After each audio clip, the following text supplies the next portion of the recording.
Alexander Pikayev from the Moscow-based Institute of World Economy and International Relations. Thanks for coming into the studio, sir, to see us this afternoon. So, is this a positive step then for US-Russia relations? Will it go down, indeed, as a key turning point in ties, do you think? Well, I would say that it is indeed a very positive step for the US-Russian relations. Indeed, one of the most irritators in links between Moscow and Washington has been removed. However, it is probably too early to speak about the turning point because we need to wait and see what would happen next. We know that the Obama administration made this decision not because of Russia, but because of American own domestic political dynamics, which has very little with the US-Russian relations. Well, it goes without saying, therefore, Moscow has welcomed these reports today, although unconfirmed from America at the moment. But how will Washington's Eastern European allies react to what's on the cards here?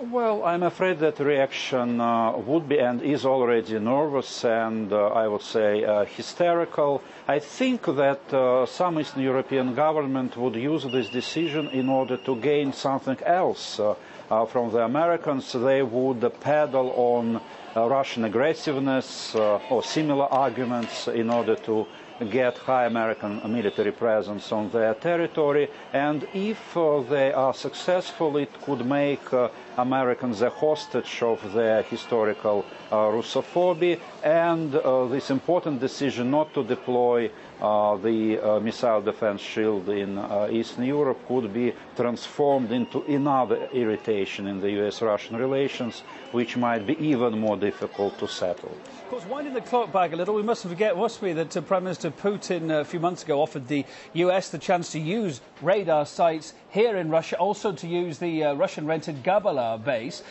He suggested working together with the US to produce a joint defence system. Is any of that alternative plan still on the table this afternoon for either side, do you think?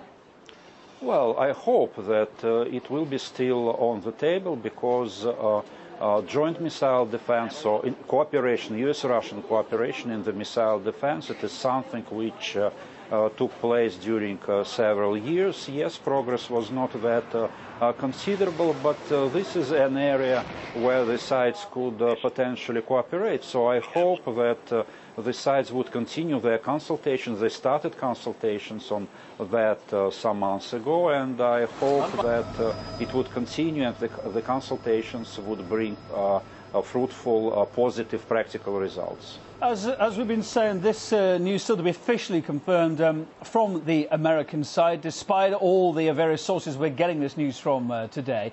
How do you think Iran will react to the news? Well, I believe that Iran would be disappointed. Iran is very nervous, maybe like Eastern Europeans, on improvement between the United States and Russia. In past months, Iran even made some steps which were deliberately aimed at creating problems for the US-Russian dialogue. For instance, it launched missiles a day before several rounds of consultations between the United States and Russia. So Iran is disappointed, but Iran should not be disappointed because there is no more zero-sum game in the 21st century, and the better US-Russian relations are the better for Eastern Europeans, and they are the better for the Iranians. Alexander Pikayev from the Moscow-based Institute of World Economy and International Relations, thanks for being on the programme with us this afternoon.